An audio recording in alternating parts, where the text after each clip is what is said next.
Assalamualaikum warahmatullahi wabarakatuh. Alhamdulillahirabbil alamin wassalatu wassalamu ala asyrafil anbiya'i wal mursalin sayyidina maulana Muhammadin wa ala alihi wa sahbihi ajma'in. Subhanaka la nuhsi sana'an 'alaika kama athnaita 'ala nafsik. Walakal hamdu hatta tarda wa lakal hamdu idza radita wa lakal hamdu ba'da ridha. Allahumma salli wa sallim barik ala Muhammad wa ala ali Muhammad kama sallaita wa sallamta wa barakta ala Ibrahim wa ala ali Ibrahim fil alamin innaka Hamidum Majid. Ahlan wa sahlan. Kepada semua yang hadir pada tengah ini, alhamdulillah, syukur pada Allah SWT kerana beri pada kita peluang selepas mengerjakan salat zuhur pada hari ini. Moga-moga ada peluang untuk kita meningkatkan iman, kerana iman ni satu benda yang Allah sifatkan sebagai pokok dalam diri setiap kita, ya. Harisa, semua yang hadir pada ini, Lina, alhamdulillah, waalaikumsalam warahmatullahi wabarakatuh, Zuraida, Zainal, sambil kita berehat menanti untuk bekerja semula ataupun serumah yang sedang menyiapkan anak-anak untuk ke kafar petang ni, ya. Jamalia, Farimisa dan Salam Bikum Jami'an. Jadi sebenarnya kalau kita perhatikan tuan-tuan dimuliakan Allah sekalian, kenapa Allah Ta'ala menceritakan bahawa orang beriman ini bila mereka mendengar ayat-ayat Allah SWT, contohnya ya surah Al-Ma'idah, a'udzubillahi minasyaitonir rajim, innamal mu'minuna alladhina idza dzukirallahu wajilat qulubuhum wa idza tuliyat 'alaihim ayatuhu zadatuhum imana wa 'ala rabbihim yatawakkalun. Hanya sahaja orang yang beriman itu bila mengingati Allah SWT, disebut nama-nama Allah, maka gementarlah hati mereka. Bila dibacakan untuk mereka ayat-ayat Allah, maka bertambahlah iman mereka, dan kepada Tuhan mereka lah mereka bertawakal. Allah, indahnya ayat ni Zuziannya, ya. Alhamdulillah semua. Barakallahu fikum Rusliya, Surung Ginting, ya. Alhamdulillah, jangan lupa share, ya, kepada teman-teman kita yang lain. Moga-moga kita dapat buat pahala tengah hari ni. Nisa Usman, ada yang sedang mandu, ada yang sedang menyiapkan anak untuk ke sekolah, ada yang sedang berehat sebelum masuk ke kerja semula, ya. Mudah-mudahan ada peluang untuk kita menambah iman tengah hari ni. Kerana berapa ramai orang yang mati dalam keadaan tak beriman, tuan-tuan, pada hari ni. Walaupun dibesarkan dalam keluarga yang beriman, keluarga yang menitik beratkan hal ihwal Islam, ya, ilin rahman, tapi bicara tentang iman ni satu benda yang bersifat sebenarnya dinamik, ada dinamikanya sendiri. Maka berkewajipan kita sebagai umat Islam untuk mengingatkan anak-anak kita tentang perkara ini. Anak-anak kita ni, tuan-tuan, insya-Allah kedudukan mereka masa depan dari sudut kebendaan, penghasilan, keuangan, mereka lebih baik daripada kita, insya-Allah, tuan-tuan. Jangan bimbang. Jangan duk bimbang sangat, ya. Kita sebagai ibu telah siapkan apa-apa keperluan. Terima kasih Aini Auni, barakallahu fikum. Ya. Aini Auni. Nak pergi ke Jordan ke? Ya. Rasim Jan Nabi Ahmad. Rasim Jan, nama ni Nabi Ahmad, nama binti Ahmad ke bin Ahmad ke apa ni, salah tulis ke? Cik Nulia, ahlan sahlan. Ini Auni, ya, barakallahu fikum. Jadi tengah hari ni saya nak bawa cerita tentang kepentingan kita untuk memahami berapa ramai orang yang mati dalam keadaan tak beriman kepada Allah SWT. Ada seorang sahabat Nabi bernama Abdullah bin Abi Sarah. Beliau ni ketika menjadi penulis wahyu, mana hebat kedudukan beliau. Mendengar ayat Allah dibacakan, lalu sampai kepada satu ayat, ketika Nabi berhenti, maka beliau menyambung, fatabarakallahu ahsanul khaliqin. Ayat ini menceritakan tentang kejadian manusia. Nabi berhenti kat situ, maka dia sambung. Ya, kerana percikan iman daripada seseorang kadang-kadang menyebabkan ada penyatuan di antara apa yang dianggap dengan apa yang terdapat dalam Islam. Macam Sayyidina Umar Khattab radhiyallahu anhu, ketika Sayyidina Umar ini meminta daripada Rasulullah SAW supaya ada ketetapan jelas dalam isu berkaitan dengan arak, contohnya, maka Allah Ta'ala pun menurunkan ayat-ayat yang berpanjangan sehingga sampai kepada ayat surah Al-Ma'idah, fajtanibuh, Allah suruh menjauhi arak itu. Ya, maka ada peringkat-peringkat. Sayyidina Umar Khattab radhiyallahu anhu juga bertanya kepada Rasulullah SAW tentang isu berkaitan dengan aurat orang perempuan. Ketika Aisyah radhiyallahu anha mungkin makan bersama dengan Nabi, bersama dengan Umar dalam satu jemputan di rumah Nabi, maka Sayyidina Umar merasa kekok kan di situ ada Sayyidatina Aisyah radhiyallahu anha makan bersama-sama. Maka Sayyidina Umar bertanya kepada Rasulullah, andai ada satu ayat yang beri ketetapan, maknanya satu penghargaan dan menghormati orang perempuan, ada tak batasan tertentu, maka Allah Ta'ala pun menurunkan ayat yurinina alaihina min jalabi bihinna, tentang kewajipan orang Islam perempuan untuk menutup aurat muslimah. Khadijah Abdullah. Jadi kembali kepada kisah Abdullah bin Abi Sarah ini, beliau merasa dirinya hebat bila dia melengkapkan ayat yang Nabi sedang menyampaikan kepada para sahabat ketika turunnya, iaitu dia menyebut ayat fatabarakallahu ahsanul khaliqin. Maka Nabi pun menyatakan hakadha unzilat, begitulah ia diturunkan. Oleh kerana demikian, Abdullah bin Abi Sarah ni merasakan dia mampu mengarang ayat-ayat indah macam Quran, dan dia juga melihat Nabi SAW ini mengada-ngadakan satu dari sisinya. Jadi seolah puzzle itu boleh dilengkapkan oleh dirinya sendiri. Maka Abdullah bin Abi Sarah ini akhirnya telah pun murtad. La ilaha illallah Muhammad Rasulullah, tuan-tuan ya. Dan ketika berlaku pembukaan kota Mekah, namanya diisytiharkan Nabi sebagai seorang yang wajib dibunuh. Tapi oleh kerana Abdullah bin Abi Sarah ini mempunyai hubungan penyusuan dengan Uthman bin Affan radhiyallahu an, maka Uthman bin Affan radhiyallahu anhu telah minta syafaat Rasulullah agar diampunkan Abdullah bin Abi Sarah ini. Paman Arif tahu tak kisah ni? Fitri Amin. Akhirnya tuan-tuan, Abdullah bin Abi Sarah ini dimaafkan Nabi SAW, dan beliau pun bertaubat di atas kesilapannya, iaitu menyangkakan bahawa ayat Quran itu boleh dikarang oleh orang sepertinya. Dia menyangkakan Nabi mengadakan ayat itu di sisi baginda sallallahu alaihi wasallam. Kerana aku pun mampu mengubah ayat seindah itu. Tuan-tuan, akhirnya Cikgu Sabrudi, barakallahu fikum. Dari jauh Cikgu Sabrudi Ustaz Muhammad Saidio, ahlan wasahlan. Bawal Putih, barakallahu fikum. Jangan lupa share pada teman-teman kita yang lain Tengah ini kita buat pahala sama, mengajak mereka kepada kebaikan, menceritakan tentang iman, kerana ia satu keperluan, kewajipan, kemestian. Kerana berapa ramai orang pada hari ini begitu berat tentang keuangannya. Risau dia tak cukup duit, risau tak cukup makan, risau kalau gula habis kat rumah. Walaupun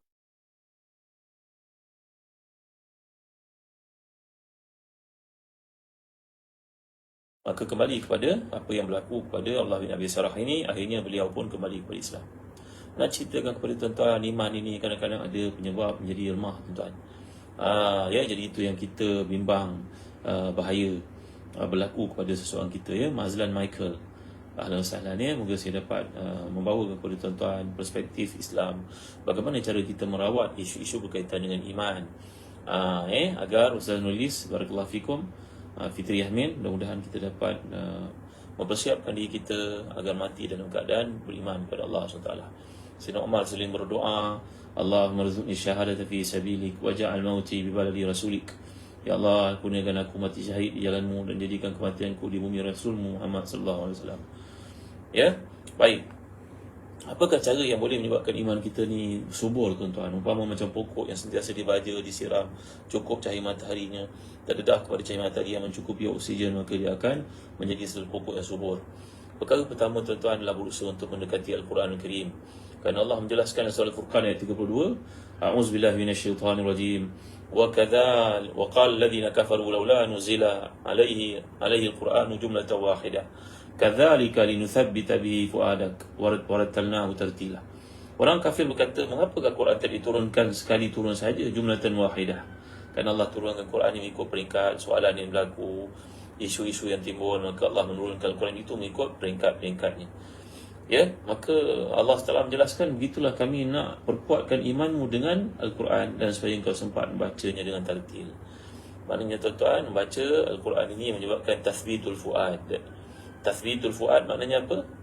Jimmy Azrin, Puak Dian, maknanya tathbitul fuad maknanya hati kita akan menjadi tenang, beriman itu sempurna.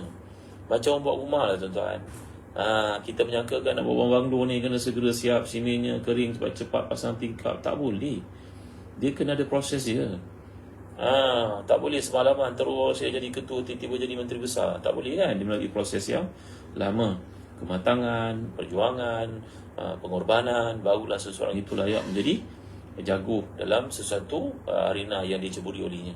Doktor pakar tu, adakah semalaman dia keluar daripada universiti terus menjadi doktor pakar? Tak. Kabarnya nak jadi doktor pakar tu, Sofi Sadiqin Ustazah, seumpama nak buat degree in medicine lagi sekali kan, nak buat specialize, kemudian sub-specialize lagi, kena pergi overseas lagi, berapa banyak paper yang dibentang. Jadi tuan-tuan, begitulah juga dalam Islam. Kita baca Quran ni setiap hari, umpama kita bina rumah, hari ni kita buat foundation dia, besok kita naikkan bata dia, kemudian kita naikkan tingkap dia, kemudian kita pasang cermin dia, kemudian kita pasang, mengikutlah proses dia.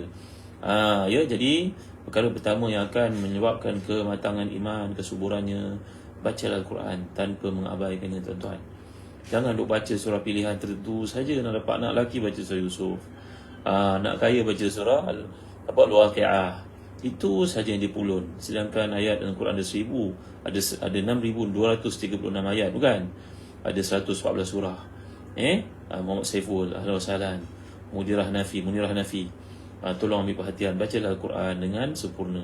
Macamlah kita nak jadi lawyer kan, kita belajar kat UIA ke UKM ke UM ke, kursus yang kita ambil, boleh tak kita celup-celup je ambil benda yang tertentu je? Tak, kena belajar daripada awal. Kadang-kadang benda tu kita dah pernah dengar, tapi kena dibacakan. Kerana kita tak akan menemui mutiara melainkan kita baca daripada A to Z, daripada sesuatu bidang itu. Kita menyelaminya, memahaminya, mendekatinya, barulah kita jadi master dalam bidang tersebut. Ini kan juga iman, tuan-tuan dimuliakan Allah sekalian. Baca Al-Quran, bacalah terjemahan Quran, ikutilah kuliah tadabbur Al-Quran, keluarkanlah investment untuk memahami Al-Quran, tuan-tuan dimuliakan Allah sekalian. Jangan kita kedekut dalam bab iman, sedangkan dalam kebendaan kita tak kedekut sama sekali. Pantang melihat ada handphone baru saja kita nak beli, pantang melihat ada kereta baru je kita nak invest. Yalah, pakai kereta baru nampak meyakinkan customer, yalah betul lah, tapi buat iman macam tu tak kita fikir. Baik perkara yang kedua adalah dengan beramal salih kepada Allah SWT. Tak ada cara lain. Ibarat macam handphone kita lah, kita nak jadikan dia kuat, kita pun charge je. Siska, Priyatana, Kumbang Jati, Alhamdulillah semua. Moga kedatangan kita ke majlis ini ikhlas untuk mendapatkan ilmu, memperbaiki diri, mengenali diri lebih lanjut. Yang kedua ni mesti beramal salih. Tak boleh duduk teman-teman, dah lah aku dah baca Quran, tak ada nak sembahyang duha, tak ada nak tambah sembahyang qabliyah ba'diyah, tak ada nak berzikir, tak ada nak berselawat, tak ada nak bersedekah, tak cukup. Setakat aku sembahyang baca Al-Quran cukup. Tak, tuan-tuan. Dia komponen ini package, tuan-tuan. Dalam penyempurnaan iman ni dia datang package. Jadi kalau kita lihat dalam Al-Quran, Allah menceritakan tentang kisah umat yang terdahulu sebelum kita, iaitu firman Allah SWT sebagai contohnya, a'udzubillahi minasyaitonirrajim, walau anna katabna alaihim an iqtulu anfusakum aw ikhruju min diyarikum ma fa'aluhu illa qalilun minhum walau annahum fa'alu ma yu'adhuna bihi lakana khairan lahum wa ashaddu tathbita. Kalau kami perintahkan kepada mereka, bunuhlah diri kamu seperti orang sebelum kamu. Bani Israel dahulu kalau melakukan dosa, tuan-tuan, tak ada peluang untuk taubat.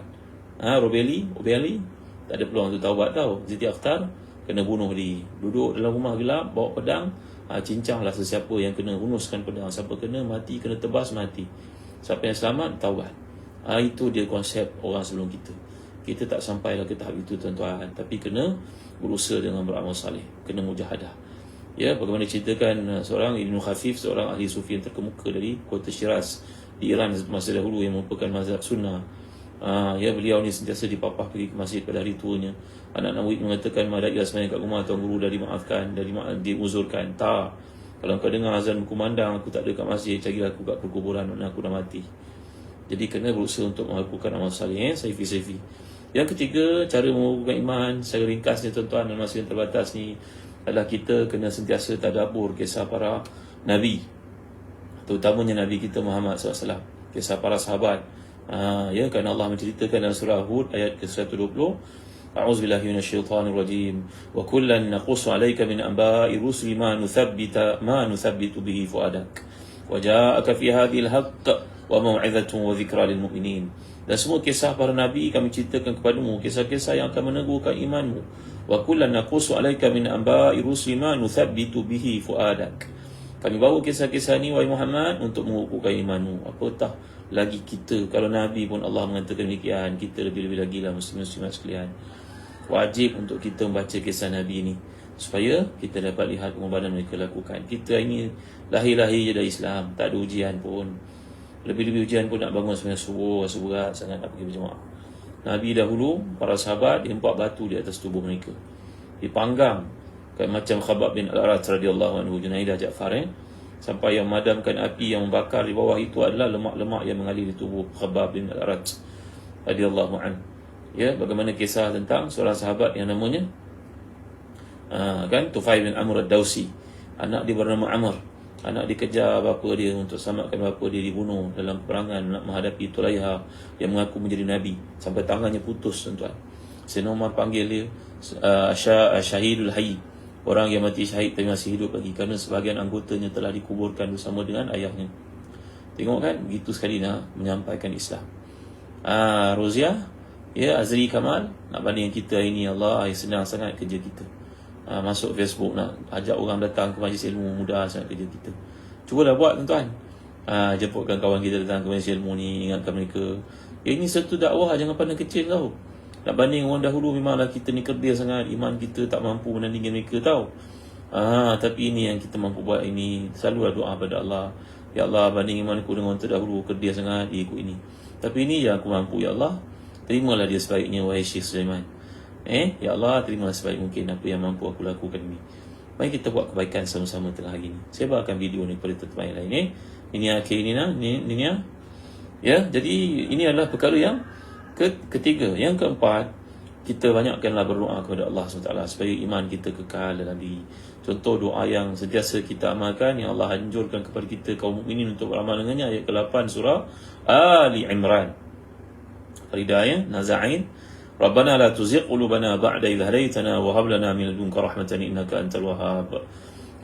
Ya, wahai Tuhan kami, jangan Engkau pesongkan iman kami sebab Engkau bidayah kepadanya. Ya, semuanya Engkau yang maha memberi, wahai Tuhan. Kelalaian kita ni tuan-tuan takut menyebabkan mendedahkan diri kita ke dalam kebinasaan. Kelalaian kita, kan, duduk kat rumah tengok movie macam-macam, buka handphone, buka TikTok, konon-konon nak berdakwah, tapi lalai, hanyut, karam dalam lautan maksiat. Hiburan yang ada pada ni, apa nak buat tuan? Hebatnya ujian pada ini.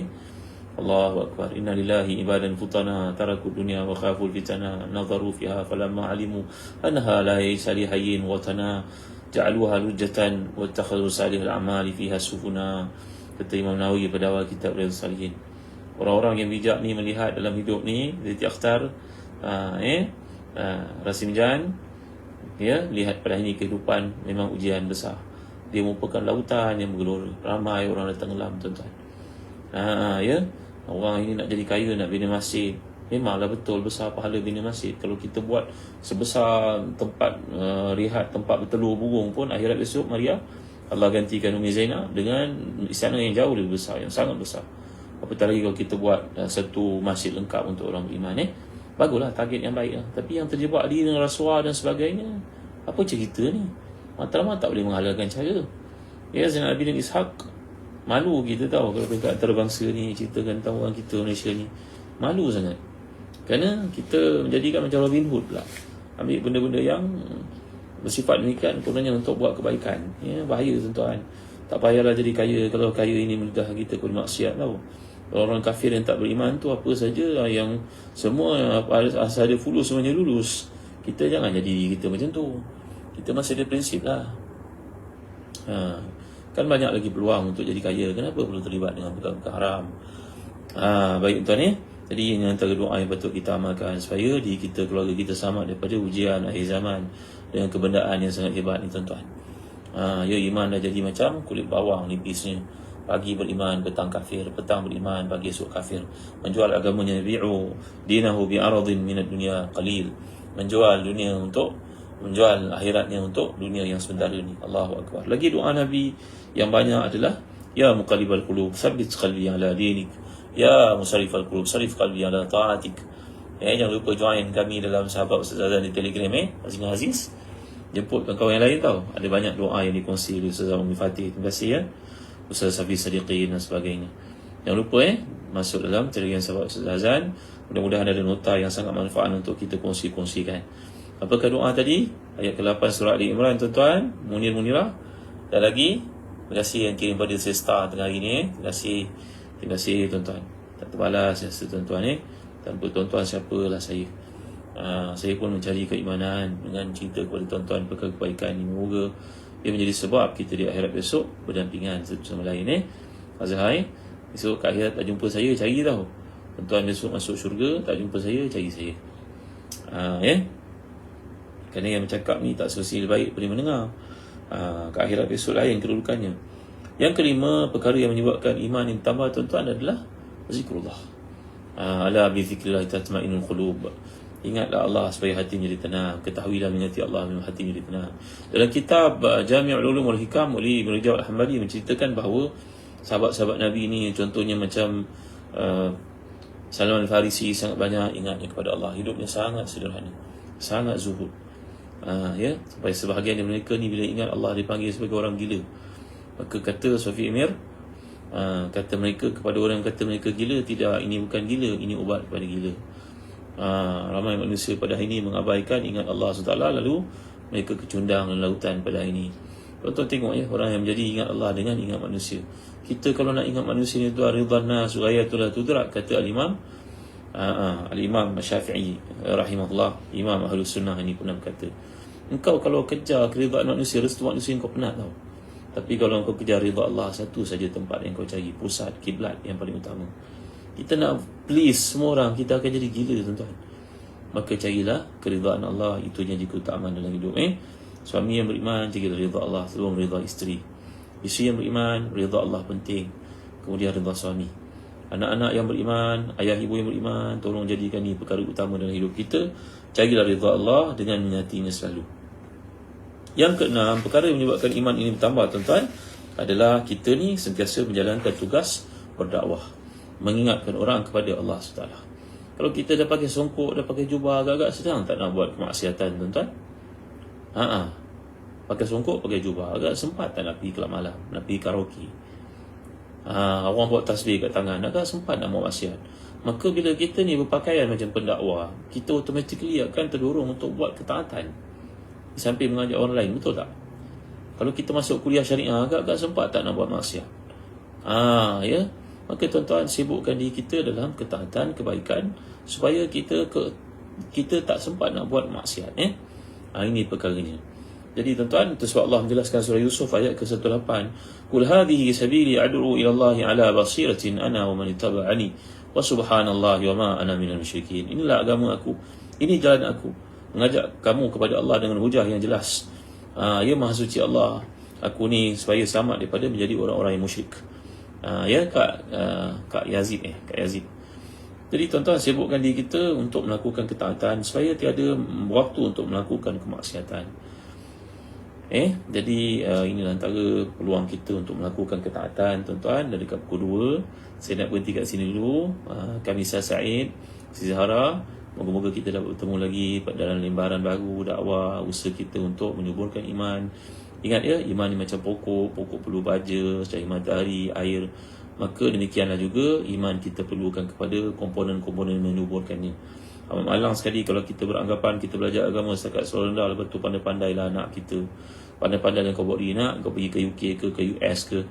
Bukan sedikit tau orang yang murtad di sana. Yang herannya, orang kafir masuk Islam ramai, tapi orang Islam keluar daripada Islam pun ada juga. Kenapa? Kerana si ayah, si ibu malang sekali mereka beranggapan cukup nak kau dah belajar agama ni setakat tempelan je. Risau pula ibu tengok kau tak ada boyfriend kan. Inilah kadang-kadang tanggapan yang sangat bahaya, tuan-tuan, dalam hidup. Dia menjual anaknya begitu mudah dalam urusan dunia. Dia memandang mudah sepi urusan akhirat. Ya, sedangkan Allah telah menyuruh para nabi-Nya supaya mengucapkan, mengajak anak mereka menunaikan salat. Wa kana ya'muru ahlahu bis-salati wa zakati. Para nabi itu jadikan kita pula pada hari ini yang sangat banyak kelemahan. Sekian tuan-tuan daripada saya tengah hari ini. Terima kasih kepada tuan-tuan yang kirim star kepada saya, yang telah share kepada teman yang lain. Moga ada manfaat dalam perkongsian lebih kurang setengah jam ni. Ampun maaf atas segala kekurangan saya. Komit berjanji pada diri saya untuk menyampaikan kuliah menjelang bulan 10 nanti, tuan-tuan. Tiap malam insya-Allah, tuan-tuan kembali lepas maghrib insya-Allah. Doakan saya supaya dapat menyampaikan apa yang saya faham tentang Islam, tuan-tuan. Moga ada manfaat padanya. Dan tengah hari pun insya-Allah saya akan konsisten menyampaikan kuliah dengan izin Allah SWT. Moga-moga ada manfaat dalam pertemuan kita pada hari ini. Kenang daku dan doamu, Nisa Nur Hasanah, Nurzain Kamarudin. Assalamualaikum semua, Sufinas. Selamat menunaikan salat zuhur bagi yang sembahyang. Selamat menyambung kerja. Kerja merupakan ibadah yang besar di sisi Allah. Jangan pandang perkara ni perkara kecil. Rasim Jan Raimi Muhammad Fadil, teruskan kerja anda. Yang jaga anak-anak, yang merupakan amanah besar di sisi Allah. Tahniah kerana Allah beri pada kita peluang untuk ada legasi kebaikan. Moga anak-anak kita menjadi anak-anak yang salih, yang salihah. Lepas kewafatan kita nanti, ambil berat pendidikan agama mereka dan ni salih. Terima kasih kerana aku dan Muhammad sallallahu alaihi wasallam. Walhamdulillahirabbil alamin. Kita sempat belajar pada hari ini lebih kurang 6 perkara tentang penambahan iman, penyuburan iman. Nanti kita sentuh lagi perkara-perkara yang lain. Sekian, terima kasih sekali lagi. Ustaz Nulis, barakallahu fikum. Terima kasih semua Rasim Jan. Sampaikan video ni kepada teman lain, share. Rusni Ahmad, terima kasih sekali lagi. Sallallahu alaihi wasallam. Amin. Allahumma inna ala zikrika wa syukrika wa husni ibadatika. Allahumma salli wa sallim wa barik ala Muhammad wa ala ali Muhammad كما صليت وسلمت وباركت على إبراهيم وعلى آل إبراهيم في العالمين إنك حميد مجيد. ربنا آتنا في الدنيا حسنة وفي الآخرة حسنة وقنا عذاب النار. وصلى الله على سيدنا محمد وعلى آله وصحبه وسلم. Terima kasih Jamalia. Jangan lupa bagi mereka yang menunaikan ibadah umrah, jom pergi bersama dengan kami. Bulan 11 ada kekosongan lagi, bulan 12 pun ada, bulan 1 pun ada, sampailah ke Ramadan. Zazan Travel sudi untuk membimbing tuan-tuan. Perjalanan bukan setakat pelancongan penuh dengan pengisian tafsir Quran, sirah nabawiyah dan sebagainya. Terima kasih ya. Rajin-rajin ziarah kami di Zazan Travel secara online. Begitu di Telaga Biru ada banyak buku-buku dan juga Quran yang telah kami terbitkan. Quran tagging pun ada untuk kita hadiahkan kepada puteri kita, putera kita, kawan-kawan baik kita, hari jadi dan sebagainya. Terima kasih ya. Nisam Hasanah, Sofinas. Jumpa lagi. Assalamualaikum warahmatullahi wabarakatuh. Evita, terima kasih semua. Terima kasih Nurma Hasan. Terima kasih Evita. Ya. Terima kasih Yang Mulia Raja Roslin. Assalamualaikum. Terima kasih Salisa Masya. Terima kasih semua. Yang Mulia Raja Roslin. Terima kasih Denish Haikal. Baik. Assalamualaikum warahmatullahi wabarakatuh. Syai Marini, Haji Hamidah. Terima kasih semua. Jumpa lagi. Assalamualaikum warahmatullahi wabarakatuh.